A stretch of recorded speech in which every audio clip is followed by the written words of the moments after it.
দুটো জিনিস আমাদের নষ্ট হয়ে গেছে, একটা হলো লা ইলাহা ইল্লাল্লাহ, আর একটা হলো মুহাম্মদ। আপনারা বলবেন এটা আবার কিভাবে হলো? কিভাবে হলো বুঝতে গেলে এর মানেটা বুঝতে হবে। সময় কম, আমার বই পড়ার জন্য আপনাদের অনুরোধ করছি। লা ইলাহা ইল্লাল্লাহ মানে কি? আল্লাহ ছাড়া কোনো মাবুদ নেই। আরবের যারা কাফের ছিল, আবু জাহাল, আবু লাহাব, উতবা, সাইবা, তারা কি লা ইলাহা ইল্লাল্লাহ মানতো? আল্লাহ ছাড়া কোনো মাবুদ নেই এ কথা কি তারা মানত? তারা কি আল্লাহ এক মানত? তারা কি আল্লাহকে একমাত্র রব্বুল আলামিন মানত? এখানে ভাগ আছে, আমি একটু ভাগ দিয়েই প্রশ্ন করছি এবং আপনারা প্রশ্নে মোটামুটি হেরে গেছেন, মানে ফেল করেছেন। আরবের কাফেররা লা ইলাহা ইল্লাল্লাহ মানত না, আল্লাহ ছাড়া কোনো মাবুদ নেই মানত না, তবে আল্লাহ এক, আল্লাহ একমাত্র রব্বুল আলামিন, আল্লাহ ছাড়া কোনো সর্বশক্তিমান নেই, আল্লাহ ছাড়া কোনো রব্বুল আলামিন নেই, আল্লাহ ছাড়া কোনো সৃষ্টিকর্তা নেই, এগুলো সব মানত, বিশ্বাস করত। এবং আল্লাহ যে মাবুদ এটা অবিশ্বাস করত, আল্লাহর ইবাদত। তাহলে আল্লাহ এক, আল্লাহ ছাড়া কোনো রব্বুল আলামিন নেই, লা রব্বা ইল্লাল্লাহ, আল্লাহ ছাড়া কোনো সর্বশক্তিমান নেই, লা কাদিরা ইল্লাল্লাহ, আল্লাহ ছাড়া কোনো সৃষ্টিকর্তা নেই, লা খালিকা ইল্লাল্লাহ, লা মালিকা ইল্লাল্লাহ, এ সব বিশ্বাস। এবং আল্লাহ যে মাবুদ, আল্লাহ আমাদের রব, এটা বিশ্বাস। আল্লাহর ইবাদত করতে হবে, এটা বিশ্বাস। আল্লাহর ইবাদত। আবু জেহেল যে হাজী সাহেব ছিলেন জানেন, আলহাজ আবু জাহাল, এগুলোর বিস্তারিত কোরআনের আয়াত হাদিস আমার বইয়ে পাবেন, ইসলামে আকীদা। এবং ইমাম আবু হানিফার লেখা আল ফিকহুল আকবার যে বইটা, এটা আমি বাংলা ব্যাখ্যা করছি, এটাতেও পাবো। কিন্তু প্রশ্নটা হলো যে তারা লা রব্বা ইল্লাল্লাহ, লা খালিকা ইল্লাল্লাহ, লা রাযিকা ইল্লাল্লাহ, লা কাদিরা ইল্লাল্লাহ সব মানলো, আল্লাহর ইবাদত করলো, কিন্তু লা ইলাহা ইল্লাল্লাহ, আল্লাহ ছাড়া কোনো মাবুদ নেই, এটা মানলো না কেন? এটা একটা প্রশ্ন না? এই প্রশ্নের উত্তরটা না জানলে লা ইলাহা ইল্লাল্লাহ নষ্ট হয়ে যাবে, ঠেকানো যাবে না। আর উত্তরটা বাংলাদেশের জন্য জানা খুব সহজ। সেটা কেন? যে আমি একটা গান শুনছিলাম বিশ্ববিদ্যালয়ে, আপনারা জানেন আপনাদেরই গাড়ি আমাদের বিশ্ববিদ্যালয়ে চলে, পাশ দিয়ে হেঁটে যাচ্ছি, ভিতরে ক্যাসেট বাজছে, বাবা শাহজালাল অলি তুমি দয়াল বাবা দয়া করো বাবা, এরকম একটা গান শুনছেন নাকি? আছেন এরকম গান? আমাদের বাংলাদেশে লক্ষ লক্ষ কোটি কোটি মুসলমান গান গান, বাবা শাহজালাল অলি, শাহপরান অলি, শাহ মখদুম অলি, গৌসে আজম অলি, খাজা বাবা অলি, আল্লাহ হুজুর অলি, আব্বা হুজুর অলি, অমক অলি, তমক অলি, তাকাও বাবা, নজর দেও বাবা, কলবে এসো বাবা, দয়া করো বাবা, আছে না নেই? যারা এই গানগুলো গান, তাদেরকে যদি আপনি জিজ্ঞাসা করেন আমাদের রবকে, কে বলবে? আমাদের সৃষ্টিকর্তাকে কি বলবে? নামাজ কার জন্য পড়তে হয় কি বলবে? কিন্তু আপনি যদি বলেন আল্লাহ ছাড়া কারো ডাকা যাবে না, কারোর কাছে দয়া ভিক্ষা চাওয়া যাবে না, মানবে নাকি? এইটা হলো শতভাগ। আবু জেহেল সব মানতো, কিন্তু রাসূলুল্লাহ সাল্লাল্লাহু আলাইহি ওয়াসাল্লাম যখন এসে বললেন ইয়াকা না'বুদু ওয়া ইয়াকা নাস্তাইন, শুধু আল্লাহরই ইবাদত করতে হবে, শুধু তাকেই ডাকতে হবে, আবু জেহেল না। কারণ তাদের কথা হলো আল্লাহ ডাকতে হবে, কিন্তু আল্লাহর যারা মাহবুব বান্দা, একটু আগে প্রথমেই যেটা বলেছি, যাদের মাধ্যম নিয়ে আমরা আল্লাহর কাছে যাব, তাদের আমরা বাংলাদেশের মানুষেরা আল্লাহর ডাকি, ইবাদত বন্দেগী করি, কিন্তু আল্লাহর কাছে যাইতে গেলে কোনো মাধ্যম লাগে, বা আল্লাহর কাছে যাওয়ার মাধ্যম হিসেবে কারোর বন্দনা করা যায়, এরকম একটা বিশ্বাস প্রায় সবার আছে। মাজারে, দরগায়, হুজুরদের কাছে গেলে কিছু পাওয়া যায়, এরকম একটা বিশ্বাস প্রায় সকলেরই আছে, ঠিক না বেঠিক? আর এটা হলো শিরক। চাওয়া পাওয়া, ভালো মন্দর মালিককে, সবারই কথা ওসিলা ছাড়া তো কিছু হয় না, হুজুরটা তো ওসিলা। এই যেমন মায়ের কাছে দুধ চাওয়ার জন্য দাদি ওসিলা, ঠিক আছে না? হবে। এই জন্য এটা আমি লম্বা বলতে পারবো না, আমার বই পড়লে পাবেন। এই জন্য আল্লাহর সাথে শিরিক এমন ভাবে জুটে গেছে। ঝাউদিয়ার একটা মাজার আপনাদের কাছে আছে, আরো অনেক মাজার দরগা আছে, আল্লাহর নামে সেখানে আমরা মানত করি, ঠিক না? আল্লাহর নামে যদি এই মাদ্রাসায় আপনার দেন, আল্লাহ দেখতেন না? তাহলে ঝাউ দিয়া কেন নিলেন? কারণ আপনি জানেন এখানে দিলে আল্লাহ একা দেখবে, আর ঝাউ দিয়ে নিলে আল্লাহও দেখবে, হুজুরও দেখবে, আল্লাহও খুশি, হুজুরও খুশি। এক ঢিলে দুই পাখি। আর এটার নাম কি? শিরক। আপনি আল্লাহর ইবাদতে শিরক। শিরক আমাদের সমাজের রন্ধে রন্ধে আছে, আমি লম্বা বলতে পারবো না। আল্লাহ ছাড়া কেউ মনের কথা জানে এরকম চিন্তা করা শিরক। আল্লাহ ছাড়া কারোর কাছে কোনো ভালো মন্দ অলৌকিক কল্যাণ ও কল্যাণের ভান্ডার থাকতে পারে চিন্তা করা শিরক। আমি এখান থেকে ডাকলে দূর থেকে কেউ আমার ডাক আল্লাহ ছাড়া শুনতে পারে এরকম চিন্তা করা শিরক। আল্লাহর কোন বান্দা আমাকে মধ্যস্থ হয়ে আল্লাহর কাছে তরাই দিতে পারবে আল্লাহর ইচ্ছার বাইরে, এটা শিরক। আল্লাহর কাছে যেতে উকিল লাগে, এটা শিরক। আমরা অনেক সময় মনে করি কোর্টে গেলে যেমন উকিল লাগে আল্লাহর কাছেও উকিল লাগে। তো ভাইরা, কোর্টে গেলে উকিল লাগে কেন? কারণ জজ সাহেব জানে না যে কার দলিল জেনুইন। ঠিক তো? কথা বুঝতে পারছেন না আপনার? কিন্তু আল্লাহর কাছে যখন বলছি, আল্লাহ তো জানে না যে আমি সঠিক বলছি কি ভুল বলছি। তাহলে আল্লাহর কাছে উকিল লাগবে কেন? আল্লাহ কোরআনে বলেছেন, আমি নিজে বানিয়ে বলছি না, আল্লাহ কোরআনে বলেছেন কয়েক জায়গায়, 6-7 জায়গায়, কাফা বিল্লাহি ওয়াকিলান, উকিল হিসেবে আল্লাহ যথেষ্ট। কে যথেষ্ট? উকিল হিসেবে আল্লাহ যথেষ্ট। কে যথেষ্ট? কে বলেছেন এ কথা? আল্লাহ কোরআনে বলেছেন। আল্লাহ কোরআনে অন্য জায়গায় বলছেন ফাত্তাখিযহু ওয়াকিলান, উকিল ধরো কাকে? উকিল কাকে ধরতে হবে? আল্লাহ তাত্তাখিযু মিন দুনি ওয়াকিলা, আল্লাহ ছাড়া কাউকে উকিল ধরো। আল্লাহর নবী, ওলি, ফেরেশতা, কুরআন, নেকামল শাফাত করতে পারবে। আল্লাহর কাছে যে বলতে পারবে আল্লাহ এই লোকটার গুনাহ মাফ, কিন্তু ওকালতি কেউ করতে পারবে না। বান্দার উকিল একমাত্র কে? কাজেই আল্লাহর কাছে যেতে উকিল লাগে, এটা উচিত। আল্লাহর কাছে যেতে কিছু লাগে না, আল্লাহর কাছে যাওয়া শিখতে উস্তাদ লাগে, পীর লাগে, মুর্শিদ লাগে, আলেম লাগে। কি জন্য? কি করে আল্লাহকে ডাকতে হয়, কি করে আল্লাহর কাছে যেতে হয়, কি করে আল্লাহর মাকবুল হতে হয়, এগুলো জানার জন্য শেখার। এরকম আল্লাহ ছাড়া কাউকে বিপদে পড়ে ডাকা, কারোর অলৌকিক সাহায্য চাওয়া, দূর থেকে কোনো পীর, মাশায়েখ, আলেম, উলামা, নবী, ফেরেশতা, পয়গম্বরকে ডাকা, কারোর নামে মানত করা, কাউকে সাজদা করা, এগুলো সবই শিরক। আমাদের সমাজে রন্ধে রন্ধে ছড়িয়ে রয়েছে। আল্লাহ তাআলা আমাদের এই শিরক থেকে রক্ষা করুন, আমিন। তো ভাইরা, শিরক সম্পর্কে বেশি বলবো না, শুধু ছোট্ট একটা কথাই বলবো ভাইরা। তাওহীদ আর শিরকের পার্থক্যটা আল্লাহ কোরআন কারিমে বলেছেন।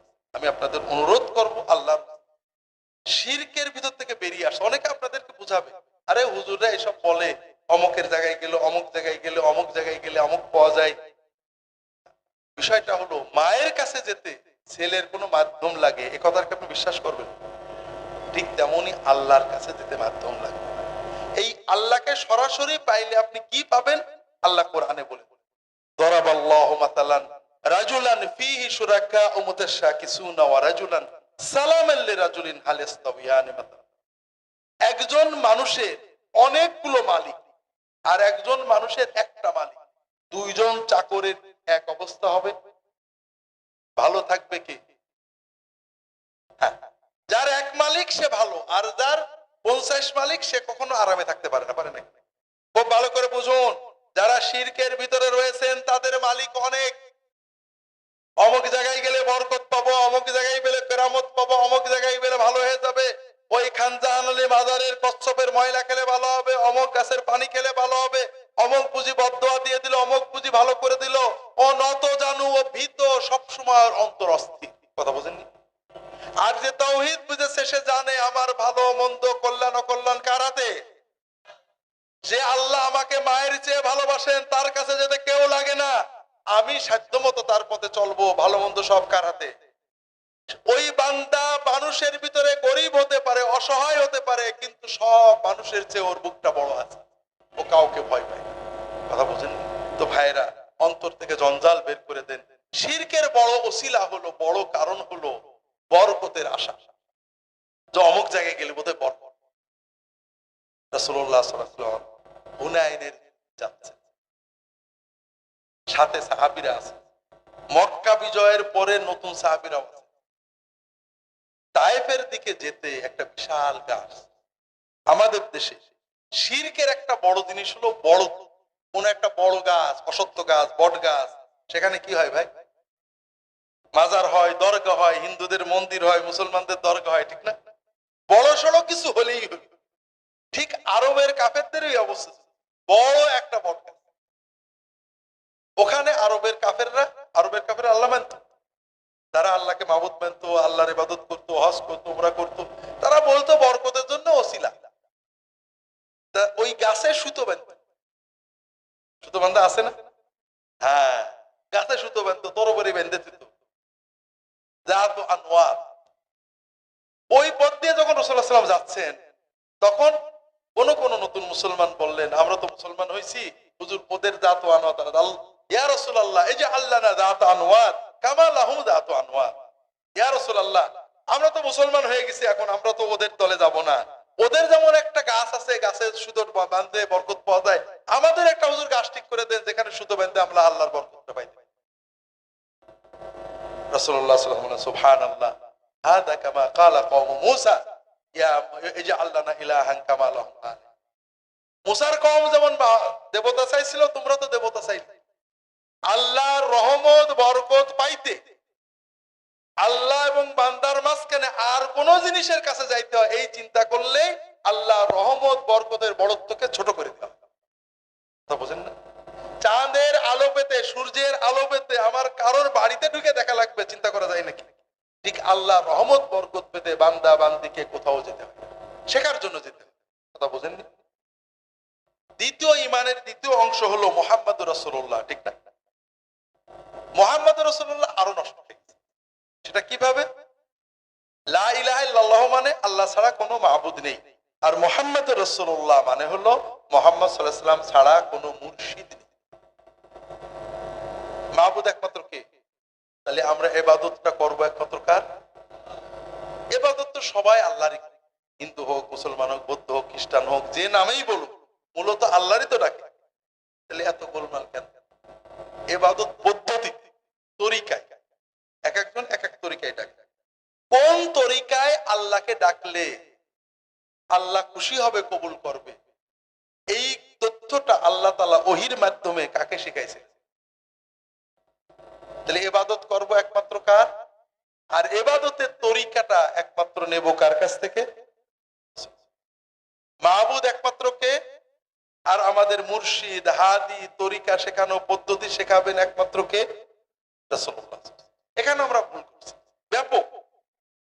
আমরা এখনো সমাজে যে কোনো দিনের ব্যাপারে রাসূলুল্লাহ সাল্লাল্লাহু আলাইহি ওয়াসাল্লামকে সামনে না এনে ঝগড়া করি, অমুক হুজুর করে, অমুক কি কিছু বুঝেনি। না, সবাই বোঝে, সবাই ভুল করতে পারে, তবে আমাদের সামনে থাকবেন মুহাম্মদ রাসূলুল্লাহ। আমরা আলেমদের কাছে যাব, ইমামদের কাছে যাব, ফকিহদের কাছে যাব, হুজুরদের কাছে অবশ্যই যাব, কিন্তু হুজুরদের কাছে যাব কি নিতে? হুজুরের তরিকা না নবীজির তরিকা? হ্যাঁ, আপনি যাবেন হুজুর আমি ভালো পড়াশোনা জানি না, আমি মুহাম্মদ রাসূলুল্লাহ সাল্লাল্লাহু আলাইহি ওয়াসাল্লামের তরিকায় মাবুদ আল্লাহর ইবাদত করতে চাই, আপনি আমাকে। আমি নবীজি সাল্লাল্লাহু আলাইহি ওয়াসাল্লামের তরিকায় আল্লাহর ইবাদত করে আল্লাহর ওলি হতে চাই, আপনি আমাকে। আপনি এই চিন্তায় কথা বুঝতে পারেননি। আল্লাহ তাআলা সবাইকে তৌফিক দান করুন, আমিন। বাকি বিষয়গুলো খুব সংক্ষেপে বলবো। এই যে তাকওয়া, তাকওয়ার অনেক দিক আছে।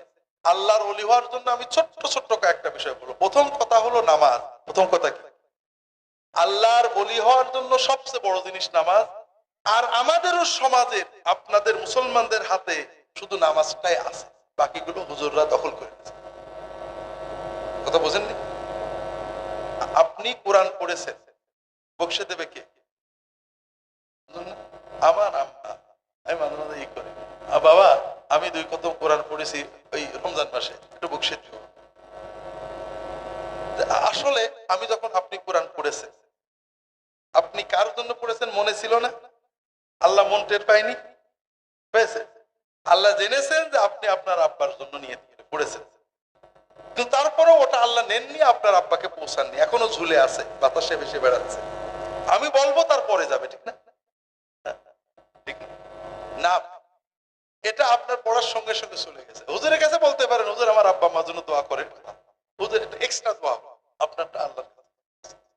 যেটা বলছিলাম ভাইয়েরা, এই নামাজ আপনার হাতে আছে, যেটা কেউ নিতে পারছেন।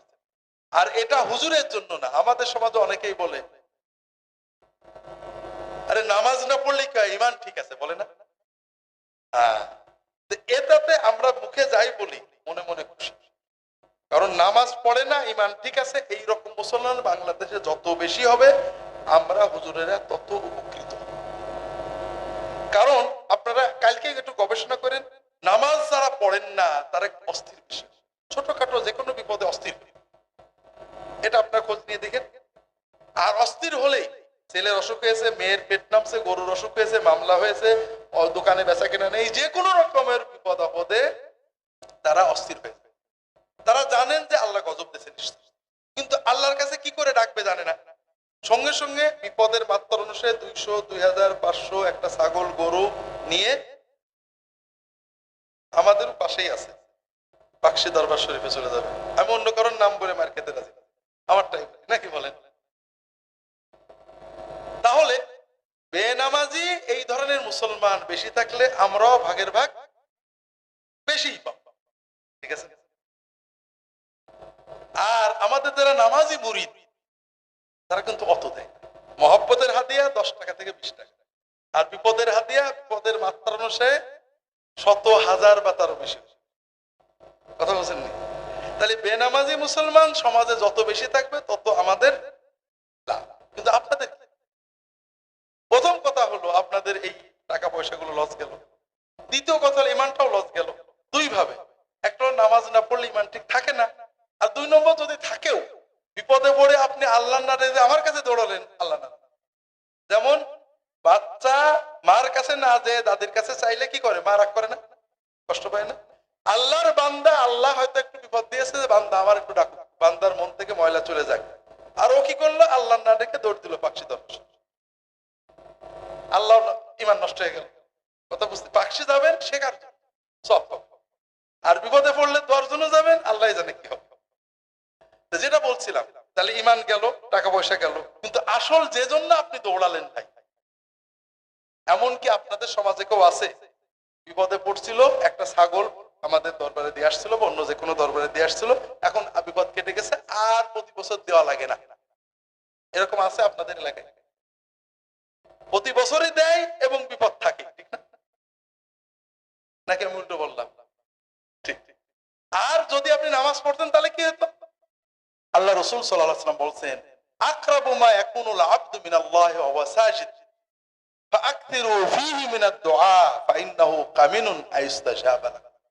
বান্দা যখন নামাজে সেজদা করে তখন আল্লাহর সবচেয়ে নিকটে চলে যায় বান্দা, আল্লাহর সাথে বান্দার দিদার হয়, নৈকট্য নসিব হয়। ওই সময়ে তোমরা দোয়া করবে, যা চাও আল্লাহর কাছে চেয়ে নেবে, কারণ সেজদার দোয়া কবুল হওয়ার সম্ভাবনা খুবই বেশি। আপনার যত বিপদ হোক, আল্লাহকে বলতেন ইস্তাঈনু বিসসবরি ওয়াসসালাহ, ধৈর্য ধরে নামাজে দাঁড়িয়ে গেলেন, নামাজের সেজদায় যে নামাজ পড়ে আল্লাহর কাছে কাঁদলেন, আল্লাহ সব বিপদ, শুধু বিপদে কাটবে না, আপনি বিপদে পড়ে আল্লাহর কাছে দোয়া করে আল্লাহর ওলি হয়ে যাবে। কি মজা ভাই, ভুল করলেন। আপনি বিপদে পড়েছেন, আমার কাছে হাও মাও করে পা জড়ায়, হুজুর দোয়া করেন, বিপদে পড়েছি, কি পাইলেন? কিছুই পাইলেন না, হয়তো ইমানটাও চলে গেল। আর আপনি ওই কান্নাটা, আল্লাহ বিপদে পড়েছে, আল্লাহ কাটিয়ে দাও, আল্লাহ কাঁদবেন, আপনার বিপদ চলে যাবে, আপনার এই চোখের পানির ওসিলায় আপনি আল্লাহর ওলি হয়ে যাবেন।